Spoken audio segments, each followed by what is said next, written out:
যেহেতু এরপরেই আমরা বর্ডার যাব, লঙ্গেওয়ালা বর্ডার, তো সেই কারণে এইখানে তনোট মাতা মন্দিরের প্রাঙ্গণেই বর্ডার সিকিউরিটির তরফ থেকে কাউন্টার করা আছে।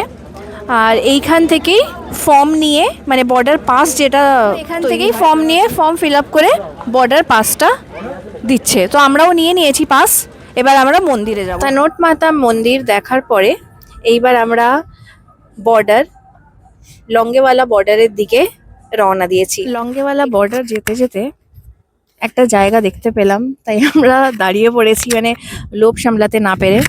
দেখাচ্ছি আমি একটু পরে, বাট একটা কথা আমি বলি, মানে বালির সৌন্দর্যটা হয়তো ফোনে ভিডিওতে কতটা জাস্টিস করে আমি জানি না, কারণ একটা পাহাড়ের বরফের ভিডিও বা বরফের সৌন্দর্য হয়তো ভিডিওতেও বোঝা যায় বা লোকে ওটা ফিল করতে পারে, কিন্তু বালির সৌন্দর্যটা আমরাও অনেক ভিডিও দেখেছি, কিন্তু বালিয়াড়ির যে সৌন্দর্যটা, সেইটা মনে হয় চোখ ছাড়া আর কোনো মানে ক্যামেরা জাস্টিস করতে পারবে না।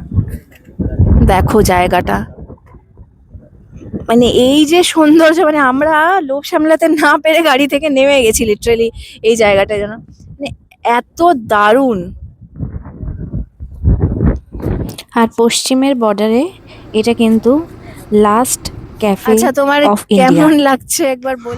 দারুণ লাগছে, চারিদিকে দেখো, চারিদিকে একদম গোল্ডেন কালারের বালি, আর ওর মধ্যে রোদ পড়ছে, তো আরো একদম যেন ওটা চিকচিক করে উঠছে পুরো চারিদিকটা।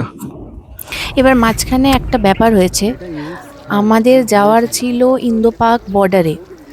এতদিন ভিডিওতে সবাই বলে আসছে ওটা লঙ্গেওয়ালা বর্ডার, কিন্তু লঙ্গেওয়ালা যে জায়গাটা, মানে তনোট মাতা থেকে 40 কিলোমিটার মতো দূরে, সেইটাই হলো গিয়ে অ্যাকচুয়ালি যুদ্ধ হয়েছিল, মানে এটা যুদ্ধস্থল, আর ওখানে মেমোরিয়াল বানানো।